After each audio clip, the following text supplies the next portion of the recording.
ഈ white colour പെറ്റൂണിയയ്ക്ക് ഒരു പ്രത്യേകതയുണ്ട്. എന്താണെന്ന് വെച്ചാൽ ഇതിൻ്റെ തണ്ടുകൾക്ക് നല്ല കട്ടിയാണ്. നമ്മൾ ഹാങ് ചെയ്ത് വളർത്തുന്ന പെറ്റൂണിയകൾ എപ്പോഴും ചട്ടിയിൽ നിന്ന് താഴോട്ട് കിടക്കും. കമ്പ് കുത്തി കൊടുത്താലും ഇങ്ങനെ നിൽക്കത്തില്ല. ഇതിൻ്റെ തണ്ടുകൾക്ക് നല്ല കട്ടിയാണ്, വലിപ്പമുള്ള ഇലകളാണ്.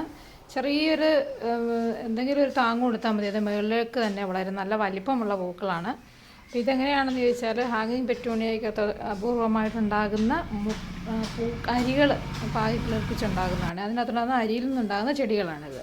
നമ്മൾ തണ്ട് മുറിച്ച് നട്ടാൽ സാധാരണ നമുക്ക് അതേപോലെ തന്നെയുള്ള ഹാങ് ചെയ്ത് കിടക്കുന്നത് കിട്ടും.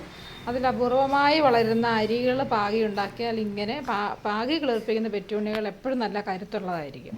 ഇനി ഈ ചെടിയിൽ എല്ലാ പൂവിനകത്തും വിത്തുകളുണ്ടാവും.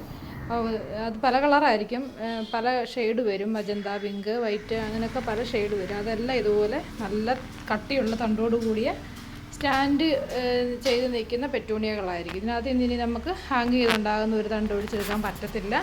എല്ലാം ഇങ്ങനെ തന്നെയായിരിക്കും. നല്ല വലിപ്പമുള്ള പൂക്കളാണ്. വലിയൊരു ചട്ടിയിൽ ഒരു ചെറിയ താങ്ങൊക്കെ കൊടുത്ത് വളർത്താമെങ്കിൽ വേറൊരു ഭംഗിയിൽ ഇത് നിറച്ച് പൂവായിട്ട് ഇങ്ങനെ ഒരു കുറ്റിച്ചെടി പോലെ നിൽക്കും. വളരെ ഭംഗിയാണ്, പെട്ടെന്ന് നശിച്ചു പോകത്തില്ല. എല്ലാ വിത്തിനകത്തും, എല്ലാ പൂക്കൾ പൊഴിഞ്ഞു പോകുന്നതിനകത്തു നിന്ന് നമുക്ക് വിത്ത് കിട്ടും. അതേസമയം ഹാങ്ങിങ് പെറ്റൂണിയയിൽ വളരെ അപൂർവമായി മാത്രമേ വിത്തുകൾ ഉണ്ടാവുകയുള്ളൂ.